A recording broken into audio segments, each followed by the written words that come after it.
Good evening, it's JB from the Ignite Your Purpose podcast, where we talk longevity through a healthy lifestyle, a mix of mental, physical, and some spiritual knowledge, mind, body, soul, trifecta. I'm one half. The other half of the scenario is Max. Better say hello, Max. Woo. Good day, people. So is that all you've got? Are we actually recording right now? Yeah, man, we're Oh, all geez. over it. Beautiful people. John skipped what we're even going to talk about today. Today, we're talking about how to eat healthy or planning what you eat when you are on the road. You got to plan for not failing.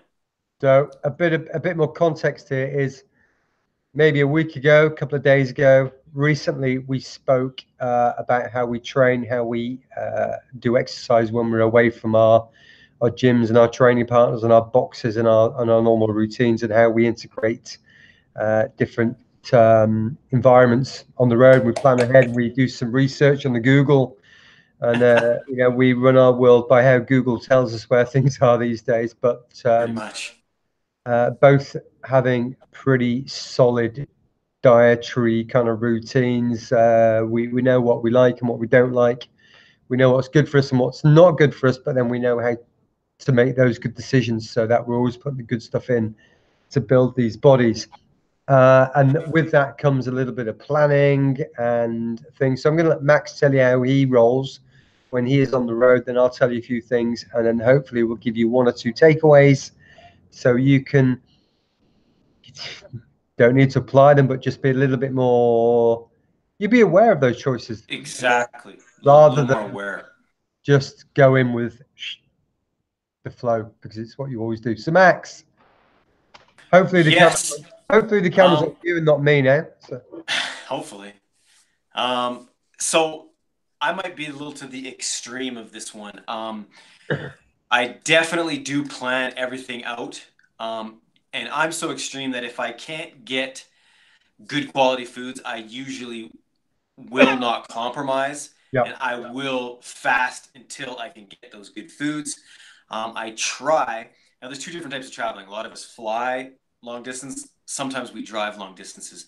If I'm driving, I will skip all the, you know, gas station foods, the fast food places, and I will try and pull into a spot, whether it's a town, a city, with just a supermarket, any type of supermarket where I can go to an organic food section and pick up something from there.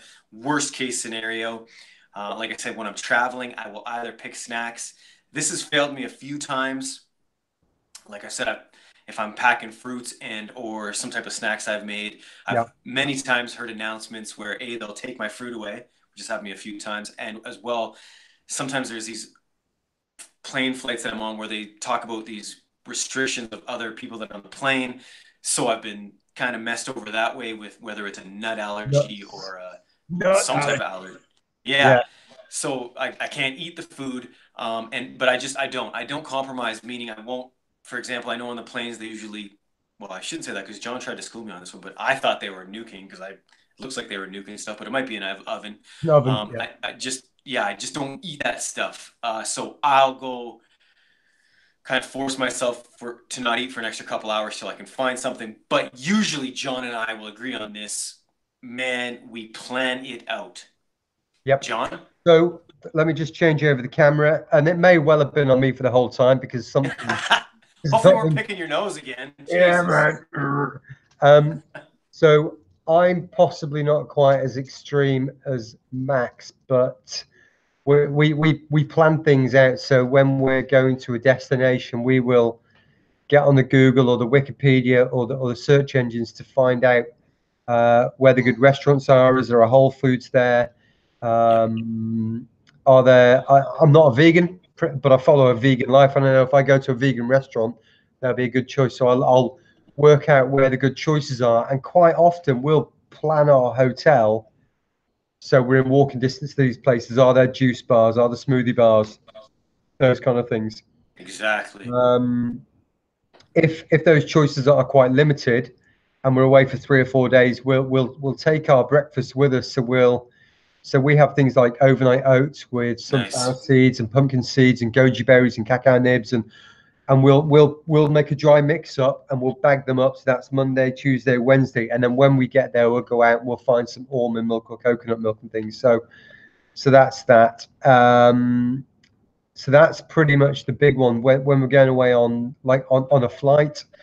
And Sheena packed this for me when I came back. So when we're going away, we might buy some German breads and we'll pack some avocados and some spinach, and maybe a few tomatoes. So at least we can make something up on the flight. Usually turns heads. It's like, what are they eating? Yeah, So who are those weirdos that pack their lunch? yeah, but we're not compromising. We'll always take plenty of water, um, and just occasionally, if I'm jumping on a plane for an hour, 2 hours, 3 hours, maybe even as much as 4 hours, and you can go without food for that long. What we've got Exactly. obsession. I think it's more about entertainment and keeping the passengers occupied to fill them with beer and coke and crisps and stuff. I agree. I agree. But on a long haul flight, usually if it's included in the flight, we'll all order the vegan meal or the vegetarian meal. And that's to say we don't always eat it. And if there's that dehydrated piece of bread comes along, we probably won't eat that. And the crackers, we probably won't eat that. But if there's some veggies in there, we might go for that. But all in all, we kind of look ahead. Where are we going? What can we get when we're there? We look at either hotels that have got small kitchens in, or we're going to self-catering Nice. apartment that's got a kitchen. So we know we'll go there, supermarket, buy the veggies, buy the fruits, salads and things, and beans and quinoas, and you can just get by. But then when we're on the road, we will take off. Generally, we'll take our food with us. If it's a road trip and we're in the car, we've been even known to take our juice and our blender away with us. Not so often because you don't drive around too far because it's just too convenient to fly and rent a car. But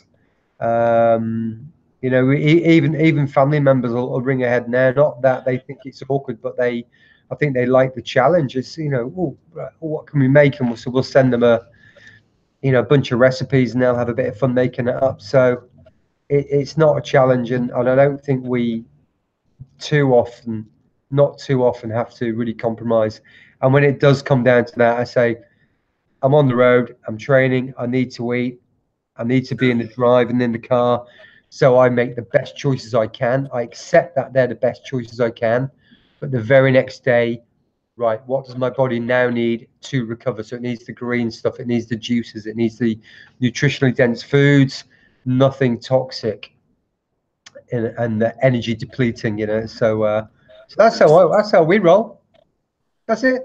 And again, I think the takeaways there for anybody starting this journey when you're in the car, it's so easy to, if you can, put away 5, 10, 15 minutes, chop up some fruits, chop up some veggies, whether they're organic or not, I'm not concerned about at this point. If you are traveling to a hotel destination, like John said, I mean, I've been in many spots where they just have a fridge, so I'll go and I'll find, even if I don't find the coolest restaurant, right? I'll just look for a grocery store and I'll go do my best in that grocery store to find things that I can make right then and there on the table. But anybody can do bananas, Yeah, avocados, some type absolutely. of cracker. It takes a little bit of planning, but just like anything else, the more you use that noggin, the Yeah. more easy it The becomes, and it just becomes a lifestyle. Yeah, Max, the other thing to do is if you're in a location and you can't find somewhere specific, or you're being restricted by the people that you're going out with, maybe it's a business lunch or a business dinner. Very true. Where are we going to go out for dinner next Wednesday or next Thursday? Ring ahead, get online, look at the menu. Right, what are the best choices I can make here? Do you know 100%. they've got that house salad, or they've got this, or when you get there, you can get the chef to one side and say, look, I've got some dietary restrictions. I'll never say I'm a vegan or a vegetarian. I just say it's doctor's orders, doctor's restrictions. Can you just do me a big salad with maybe just some lemon, maybe a couple of yams or sweet potatoes on the side? Um, or you might have a word with the chef. And more often than not, and I don't think I've had any occurrences where the chef has not gone, right, what can we make you? And they take it upon a challenge. It's not the same thing day in, day out. And they appreciate you asking. They appreciate you being discreet to one side, not just kind of standing and saying, oh, there's nothing to eat for vegans. There's nothing healthy on this. To And just be there, be positive, be healthy. To say, look, you've got loads of great food, but I can't eat this stuff because my doctor says it. I'm just not allowed to. And we don't need the history. We don't need to make up some kind of story. Just say, I can't eat it. And at the very least, you can have a nice piece of salad. And you know what? If you want to make the meat and the fish and all those other choices, that's great. Enjoy it, make the most of it, you know, make a real event about it, and then get back onto the routine the very next day. Don't sulk and moan and regret having made that choice. That's me. yeah, and many times I'm at a restaurant where, you know, there are meetings, you know, there's obviously people who don't live the same lifestyle as us. I try and look through that menu and I'm like, oh, they got obviously veggies here. Oh, they have rice over here. Can I just get, you know, rice with some veggies, or quinoa with some veggies, or Yep. like John said, a salad? If they're already making it and you're cool and nice enough and asking, I'm sure they can, you know, fandangle you up something. And rice and veggies are pretty easy to do. So Yeah.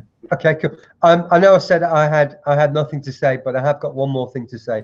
And the other option is, if you do have to go out to a restaurant and it's a steakhouse and there's there's only that little piece of tomato on the side. We're going out to dinner at 7 or 8. Know where you are, do your research, go and find the juice bar, go and find the salad bar, get yourself to Whole Foods and have your main meal before you go there. And when you get there, exactly. say, I'm not that hungry tonight. I'm just going to have that small side salad, or I'm just going to have the risotto or something like that. So you can also work it in your favor that way. Brilliant. I love it. Eat But eat before you eat. yeah, eat before you eat. But from me to you, thanks for tuning in. Thanks for listening. I think this is episode 165 of the Ignite Your Purpose podcast, where we do our thing. If you like it, let us know. Thumbs, tags, follows, that stuff. On the other social platforms, we are, I think, generally at IY Purpose. Ignite Your Purpose, IY Purpose. So if you Love want to it. find us, stick IYP in, and you should by now find us if we are. My beautiful face will probably come up. Yeah, occasionally. Okay, right. I need to go because tomorrow we are going to we've been invited to a business day by a good friend of ours. His name is Errol. He's a billionaire, self-made, left the home as an orphan at 14, got Love given it. a book, read it, applied what was in this book, and he's taken a number of businesses to be worth over $1 billion. Awesome. He's there. The guy called Derek Redmond, who ran for Great Britain and pulled his hamstring halfway around the race in the '92 Olympics, walked the rest of the way around, and he's a motivational speaker as well. And very much looking forward to the chat with these guys, and we'll probably give you the debrief on it tomorrow. Yes, I'm And looking forward to that. Max knows Victoria. We're hopefully meeting Victoria as well tomorrow Oh, evening. So awesome. Give everybody a high five from Canada. we'll do. And we'll talk to you guys tomorrow. Thank you for the support. Okay. See you soon. Thanks for listening. See you soon. Bye bye.